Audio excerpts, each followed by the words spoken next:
Oh my gosh. Good morning, friends.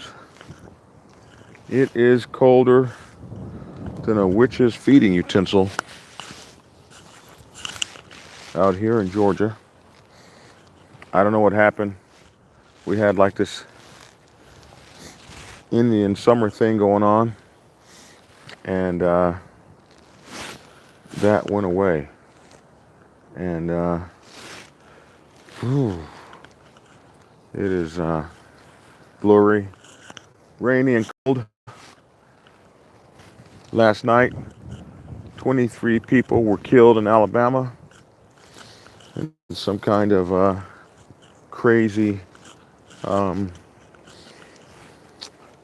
crazy tornado that went uh, a whole bunch of miles on the ground and just tore people apart. And being from Oklahoma, we've had more than our share of tornadoes. I grew up chasing tornadoes about 14, 15 years old. I joined the Red Cross and we went out and we put together shelters and saved people and did first aid and all that stuff as a young kid. So very familiar with this. Very sorry for the lives that were lost. So anyway, I got a letter the other day on. I know you guys haven't seen me walk in a long time, so I have had more than my share of physical difficulties and ailments and sicknesses. So just now really getting myself back in order where I can start walking again and filming again. So that's what's going on with me. But I got a message the other day. Somebody sent me an email and asked me, "Hey, Black Dragon, is it possible to have a traditional motorcycle club with women in it?" And I thought that was pretty interesting. Uh, this guy is apparently he was starting a motorcycle club, and he wanted to know if it could be traditional or considered traditional as an MC with no women in it, or if he was going to have women in it. So I thought I would just take a few minutes to make a video addressing that, um, and kind of my thoughts on the subject. You know, if you had asked me a year ago that same question, or even 2 years ago, I would have said something like, "No, it's impossible to have women in a motorcycle club, and that's not traditional, blah, blah, blah, blah, blah."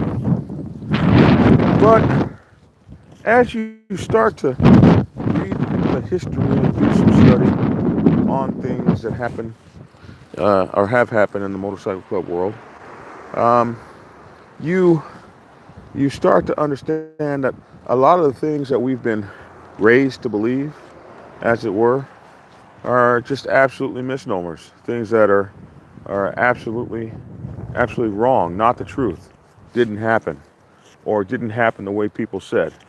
And a lot of times we get these stories about what the motorcycle club community is or used to be or was once at one time from people. Stop it. Come here, come here, come here. Thank you. This person wants to run in front of the truck. Thank you.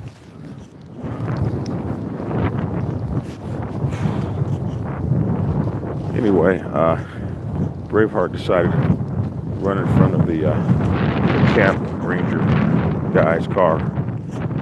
And I'm so glad that this park knows him personally, since we walk here all the time. And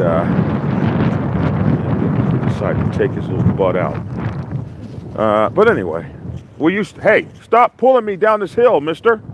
Stop pulling this lead. Anyway, what was I saying? Oh, a lot of the stuff that we are led to believe are just things that Uh, didn't happen. Oh, Taco Bowman passed away this weekend. I did not know that, and uh, we definitely pray for his family and ask and hope that he rests in peace. I guess I'll need to figure out exactly what happened to him this weekend. Um, but thanks for bringing that up. Um, but a lot of times, people that are telling us information, they're telling us this information based on their political agenda or whatever it is that their agenda is. Such as, I don't want women in the motorcycle club, so I'm just going to make up stuff that ain't even true. And one of the things that one of the things that I once heard was, um, uh, women are motorcycle clubs. The MC actually stood for men's clubs, and that was a big thing that was going on for a long time. And if you do just any research, there's just no basis for something like that in fact. You just can't find that written anywhere. So if you ask me, will you be taken as a traditional motorcycle club and treated with the same respect as other motorcycle clubs if you have women in it? The answer to that is really it depends on who you deal with on the motorcycle club set and what kind of respect they have for you as a biker club. And that really is going to have a whole lot to do with how you comport. Oh, well, no, my phone didn't die. Verizon, the greatest network in the country, um, couldn't hear me now. So I'm back. Hopefully you guys can see me. Uh, buffering. Must be in a bad area still. Don't know. I walk over here all the time. Anyway, I'm back. Sorry about the delay. I had to restart the phone. Seems that picture just died. So anyway, the question was, can a can a motorcycle club be considered traditional if it has women in it? And the I wanted to talk about you no matter what. That's what happens with motorcycle clubs. You mess with the people that mess with you. You hang out with the people that hang out with you. You you be good with the people that are good with you. Someone asked me, is this an iPhone? Heck no, this is a Samsung Note 9, but this is the service, and it's supposed to be the best service without Verizon, and it ain't doing what it's supposed to do. Sorry about that. Um, but if you want to kind of know what it's like to be a traditional motorcycle club, or if you can operate as what would be considered a traditional motorcycle club, I'll tell you a couple things about the traditions that you may not have known. Motorcycle clubs that were around in the 20s and 30s and before the time, most of those motorcycle clubs had both men and women in them anyway. Uh, Motorcycles in America were first marketed to both men and women. And motorcycle clubs were initially sponsored by motorcycle dealers as a way to get these motorcycles sold. They would have all kinds of giveaways, best dressed club, best looking motorcycles. This was really kind of started by the industry. And the marketing, if you go look at the early marketing, it had men and women riding next to each other.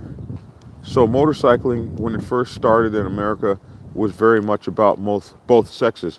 So when you talk about traditional, going back to the way it early was, it was nothing to see a co-ed organization.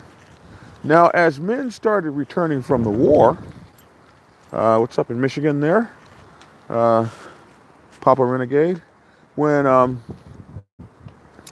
our club was started by the local Indian dealer in 1939. Well, see, there you go. One person right there that can verify some of the stuff I say. Man, I just love it. I just love it when independent verification comes. Makes you feel good. But a lot of people don't know that a lot of motorcycle clubs, especially from back in the day, were initially started by motorcycle uh, manufacturers and motorcycle dealerships. So the after the war, and you had a lot of men returning from the war, the motorcycle manufacturers saw these returning men as great customers for their motorcycles, a good customer base, kind of wild men, not necessarily married, young. And so they changed the marketing. And you can kind of see the marketing change if you go back and look at the old ads where it went from having young men and women riding together side by side to the marketing change to a man on the front and a woman on the back. And the motorcycle manufacturers themselves began to stop targeting women as purchasers of motorcycles and start to go almost exclusively to men. And it's been that way ever since. So traditional motorcycle clubs, many of them were co-ed. I know many, many, many clubs you would not suspect, even clubs on the other side, that had women in them. You can go back and look even at pictures on the internet and see full patched women as part of the club. But at some point, and I'm not sure when it was, maybe it was the 70s, at some point there was a decided turn in motorcycle clubs and women started losing their patches in some clubs, and actually in most of the big clubs. So now it's very easy to say that traditional motorcycle clubs have uh, good to see you, Fast Track OFFO, honor and respect. Um, so it's not an unusual thing to hear that these days, because you have to think about protocol. It changes. Protocol changes with the times. Politics changes with the times. There was a time women couldn't vote, and someone would say, well, it's traditional for women not to vote.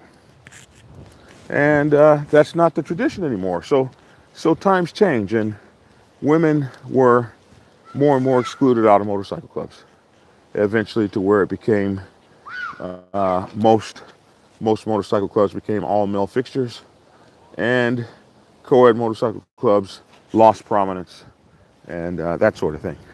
So when I think of a traditional motorcycle club, I don't just think of a traditional motorcycle club in terms of how it acted, or how it comports itself, or what it's made of.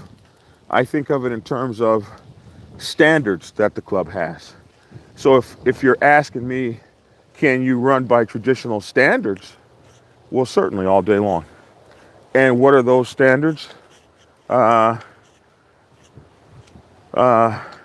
Somebody said we've had women members since the beginning. Not a lot. That just disappeared. It has to come back up again. So what are some of the standards I'm talking about?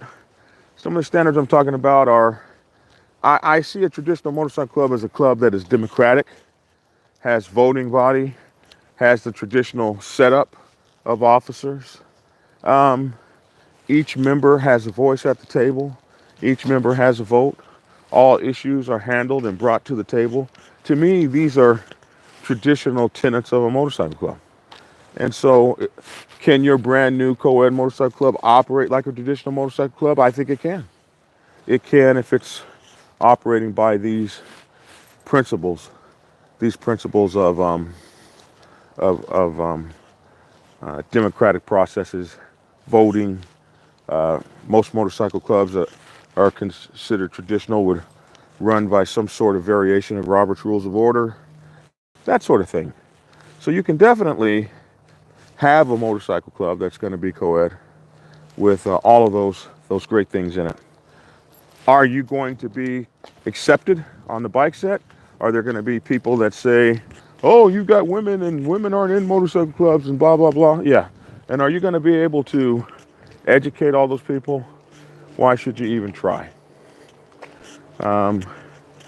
People who respect you and treat you well are the people that you want to hang out with. And if you're dealing with someone that doesn't have any respect, then don't deal with them. Does that make sense? Come back here. I don't want any mess with this dog coming up here. He's about oh, here we go. Huh? You sure can. If you want to. Morning, folks. That's a big old dog. Is that a poodle? All right. Y'all have a good day now. Always trying to start something. Anyway, being in World War II had a full. Oh yeah. So Cuddy educates us that in the beginning of World War II, there was a whole cadre of women motorcycle dispatch riders, and that's some interesting history. And you guys should read that history. It's a great history.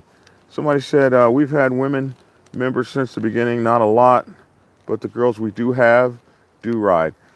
We find that in motorcycle clubs, women who do have motorcycles do tend to ride, and a lot of times they outride the men. So, motorcycling is in the blood. It's in who you are. So a lot of you guys will hear me talk about full patch brother, full patch brother, full patch brother. That's kind of my lingo, but almost all the traditional motorcycle clubs have had women in them, and women have had full patches. So that's not necessarily so far-fetched. So anyway, just wanted to get that out. Your motorcycle club operates the way you want it to, and Zero. What's up, Zero? Black Sabbath Tulsa. Good to see you. Honor and respect. Good to see my brothers. Always good to see my brothers. Lady Ironhead is, I'm going to keep my mouth shut, but I can defend more than some men I know. Woo. What's something going on I don't know about? I think we need to rethink the tradition. Are a lot of these rules were established in the 40s and 50s? Well, I don't know if we have to rethink tradition. I just wonder what tradition is. I mean, history is always told by the winner. So, and the winner is the person that can tell his history with his or her agenda. So, a lot of folks that tell you stuff, if you go check that stuff out, it will not bear out in any kind of research you do. So, if it doesn't pass the research muster, is it true? And 9 times out of 10, it's not. So I say do your research. Let's see. Good morning, Black Dragon. I have a question. Had a member say he wanted to move to a higher level. I never understood. I look at everyone the same. Move to a higher level.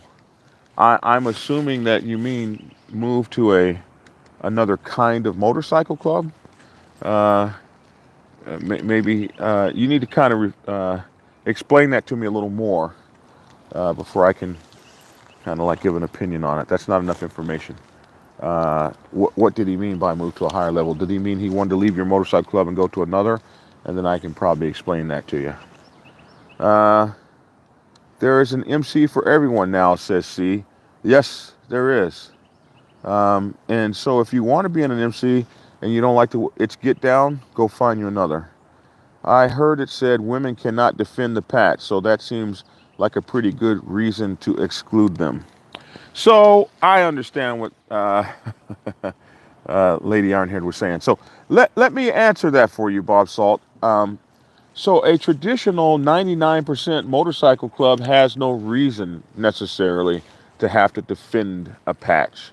They ain't doing nothing that needs patch defending for the most part. And they got the police department to defend their patch for them. So if you come on them with that silliness, they just dial 911 and they got the Army, Air Force, Navy, Marines, Coast Guard, National Guard, Police Department, CIA, DEA, CID, and on and on and on. Sheriff's Department, Department of Corrections, they got all the protection of the patch they could ever possibly need. So that's the great thing about being a citizen in a strong country is you can there's an answer for idiocy, and no one has to live under that. So traditional 99% motorcycle club shouldn't have those issues. I'm not saying they don't. I'm not saying they won't. But when it comes to women and protecting things, there are a great many armies in the world that have women in them. One of the most fearless armies ever that existed in the world is the army that stopped Alexander the Great uh, at the border of Ethiopia. Was a goddess, a warrior by the name of Candace. She was a general of an army. So we all know about uh, great many women warriors in battle. So uh, women can squeeze a trigger just like anybody else. I was raised by a single mother that would blow your brains out sooner than look at you. So I get it where Lady Ironhead is coming from. You can mistake women. They don't have the brawn that men have, but they definitely, in many cases, have the brain. And mess with a mama bear with her cubs and find out how quickly you may have barked up the wrong tree. Uh, Carlos says, I'm part of a co-ed club. He wanted to go traditional. Aha. So, yeah. So, in the motorcycle club world, as it exists today, there is levels that are thought of, with the dominant motorcycle clubs being at the top level, and the traditional mom and pop MCs, 99 percenters we call them these days, are at the next level. And then maybe a women's or a co-ed would be next, a women's would be next, and an RC would be after that, and a riding association after that, and a motorsports club after that, like kind of in a tier. A lot of people think of it that way, with your dominant club being at the top and your traditional all male MC being number two. So that's probably what he meant when he was talking about he wanted to move up a level. And of course, that's on him. If you're not happy in my club, by all means uh, turn in your SHIT and move on. And I'm happy with that. Nothing wrong with interracial clubs. Of course, you will run across racists, but that will happen in an MC if you're walking with a friend of another race at Walmart, or if you're walking with a friend of another race.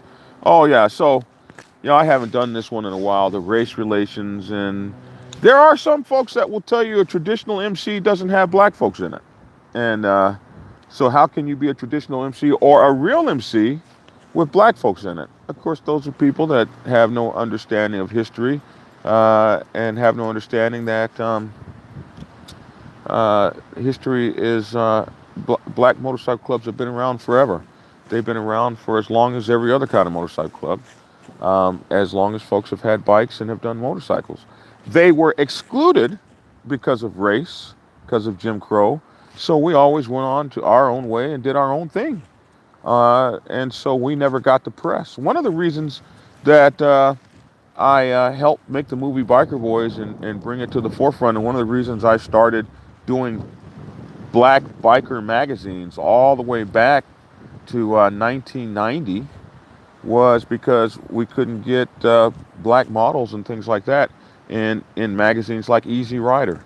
So I said to hell with it and did my own. If they didn't want to respect what we were doing, we didn't have to. We could publish ourselves. So I published many. I published Black Iron Motorcycle Magazine in 1999, and Urban Biker Motorcycle Magazine, Urban Biker Cycle News, and Black Sabbath Motorcycle Magazine, and Black Sabbath Magazine Online. These are all magazines I published. I've owned about 13 magazines, so I never really cared much about what an idiot had to say. Just stay out of the way of me and my motorcycle while we're riding. Uh, Someone said the South is always assumed to be racist, and I've had racism in every. I've lived all over the United States, so there was no one place that had uh, a some sort of dominance on racism. Uh, let's see. So our conversation has really kind of taken a few directions today. Uh, Good morning, Jeffrey Herring. Uh, Good morning, morning. Been asked to hang out with a mixed race club. How do you think that will go over in the South? Oh, there's a lot of mixed race clubs in the South. Okay, I'm just kind of catching up to some of these comments. There's a lot of mixed race clubs in the South. The Black Sabbath would be one of them, and we have clubs all across the South. And how you get treated is, we don't know. We no, we don't have a lot of bigots that come up to us and say anything out loud. Especially, people don't mess with a group of people unless they just really want something. There was an all women's MC in my area, completely reversed the scenario. A few men rode back seat, even, and they had men supporting the patch. Just blew my mind. That I've not seen that, but I'm sure it could exist. I mean, after all, there were Amazons and they ran all the men, so it could happen. We have an old lady in our club, just got her 5,000-mile patch. Her husband is a full patch, so the topic came up recently. She has put more miles with the club than some of the full patch members. And that's what happens in real organizations. People respect you for who you are and what you do, and a lot of the fluff goes out when the BS goes out when you get on your motorcycle, and that's what I think women should do and are doing. We don't tell women to do that. They ride because they love to ride, and it's not about all that within. What we are in a historic AMA club. However, the American Motorcyclist Association isn't doing anything to benefit road clubs. They only seem interested in racing now. However, they are happy to take the money. So the AMA has always been about that. They've always been like that, and that's always been the criticism of them. And that's one of the reasons that 1%er motorcycle clubs popped up, and 1%er racing motorcycle clubs called Diamond 13s popped up because people were upset with the way that the AMA got down and how they did their business. So that's a good history we could talk about. But that is definitely a decades old criticism. Good morning, Black Dragon. What's going on, bud? Here from San Antonio, temperature 33 degrees, and tomorrow's supposed to be 78. Crazy weather. Yeah, it was 70 yesterday, 70 something yesterday, and you can see it now. Like my hands are completely frozen. Uh, Better late than absent this morning, Dragon. Uh-oh. Laney Ironhead said, watch it, Mario. What's good? We got Big Sale on. Good Big Sale. Good to see you. You guys make sure to go over to Big Sale's FHO, Fast Harley's only, Atlanta, GA, FHO at ATLGA, over there on his channel. Big Sale has got a brand new setup, brand new podcasting equipment. He's doing an online podcast every day now. And his setup is so rich, and he spent a hell of a lot of money on equipment to bring you guys an amazing experience. And you will hear that. Get to talk to Big Sale on the couch, on his couch, where he is interviewing all of these celebrities and stuff. And there's a whole bunch of that kind of cool interviewing on the couch kind of thing going on, and his looks just like those other ones. So I suspect that it's going to be very, very, very successful. Um, there is a local interracial club in my area. They're great folks. I always send them invitations to all of our events. Well, uh, that's what happens. Uh, um, that's what happens out there. I think that's good for relations between clubs. Leave me alone. Leave me alone.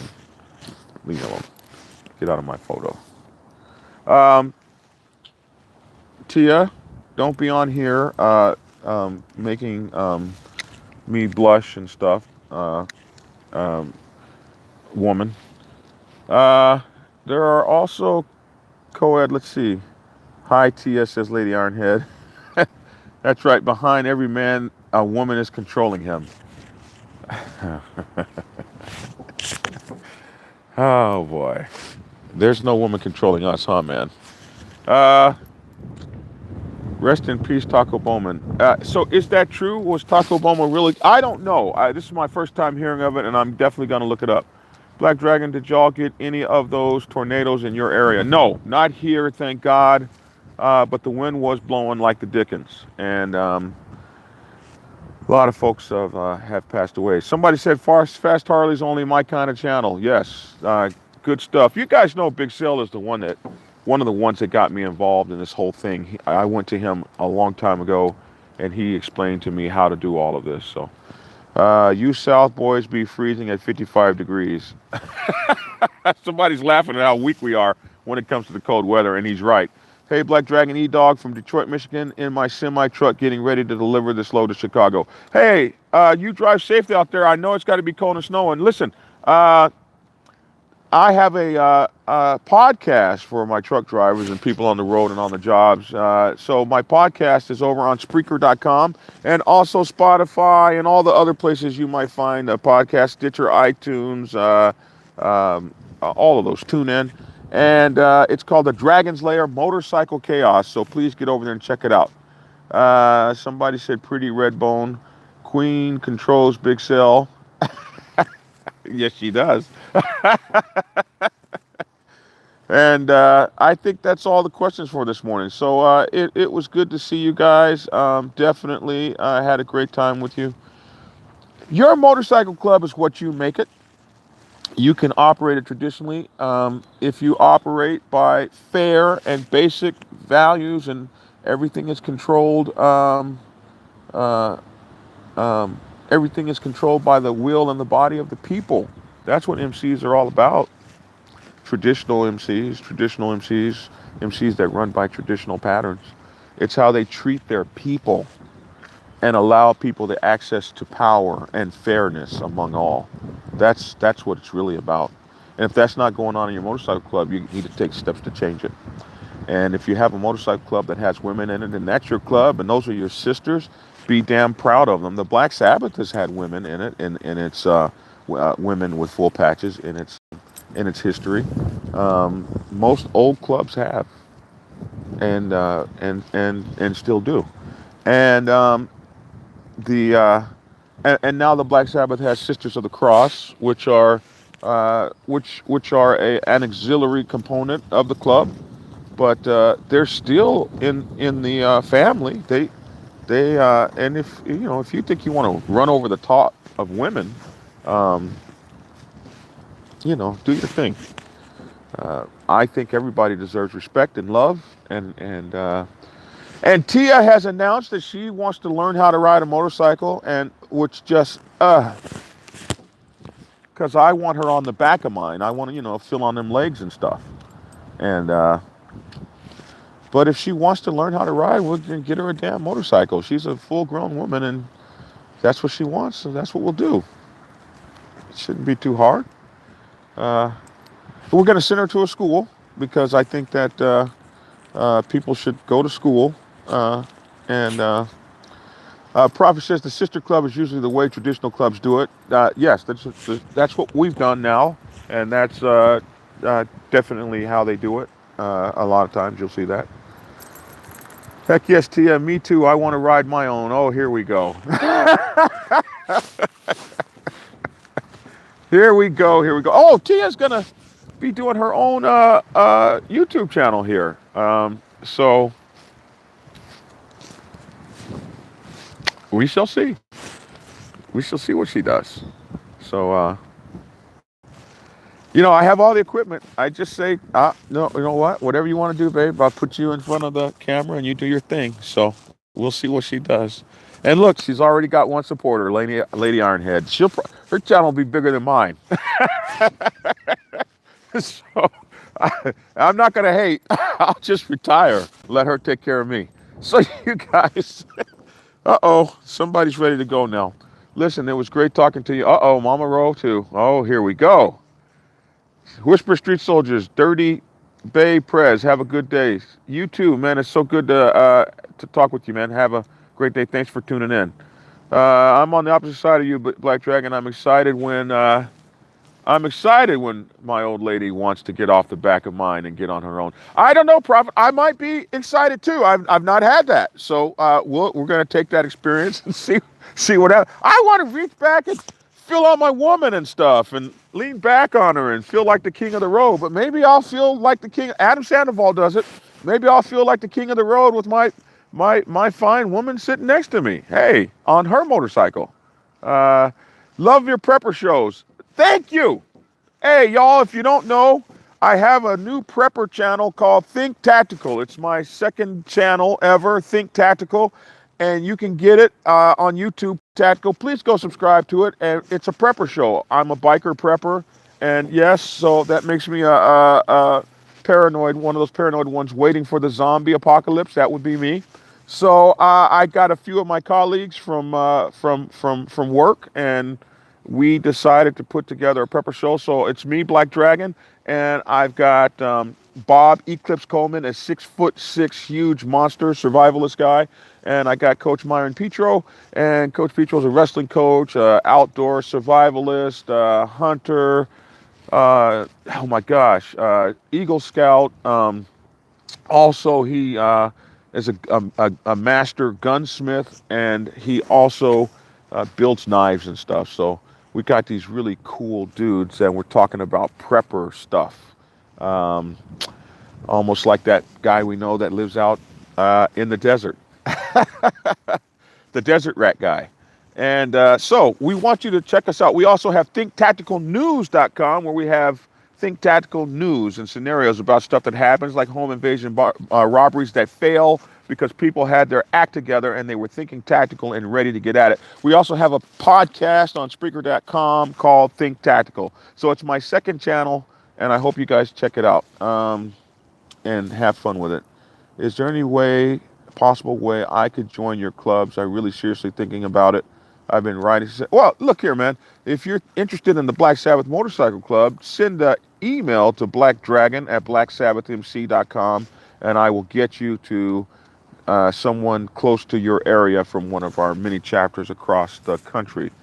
Just ask Tia to ride backseat, just saying. Read Revelations and you'll be most interested in the tactical channel. Yeah, you know something? Yes, I ain't mad at you, brother. I will get off too. If I was you, do your thing, Black Dragon. I need to holler at you when you get a chance. Born to Ride, free the Black Dragon. Tell you what, hit me at blackdragon at blacksabbathmc.com, Omar, and we will chat. What else? I'm no property. I'm a wife of. Uh-oh. We're not going there. I think that's everybody. All my questions now. Morning, Austin, 27 there. Man, it's so cold. My hand is frozen. I can't wait to get it back in the glove. So listen, I thank you all for tuning in. Check out our other properties over at our podcast, The Dragon's Lair, Motorcycle Chaos, our website, bikerliberty.com, where you have the news channel. Please check out my bikerliberty.com. I got way more news than I can do on the YouTube channel. So we're doing our thing and having fun there. And of course, Think Tactical, thinktacticalnews.com, and Think Tactical, the podcast. Somebody says, the Desert Rat guy, LOL, that dude is going to get someone killed. Hopefully not. Hopefully everybody just lets him do his thing. It's America. What's up, Black Dragon High from Widow Sons, Massachusetts? Good to see you guys. Stay warm. What's up, Tommy Reddington? Listen, that's my 2 cents. I appreciate you guys from all over the world hanging in. My folks from Europe, my folks from South America, my folks from Africa, my folks from Israel, all you folks over there, my folks in the Slavic countries, everywhere. Thank you so much. It's good to see you. My folks over in the UK, my folks all across America, my folks in New Zealand. It's just been a blessing to be able to know and speak and touch you all. Have an outstanding day. Somebody says, hoping one day we can discuss AMA sanctioned events. We can. We'll do that. So everybody have a great day. Thanks for tuning in. That's my 2 cents. Love you all, and work hard every day to walk and enjoy life somewhere beautiful, so that you can get skinny and be healthy.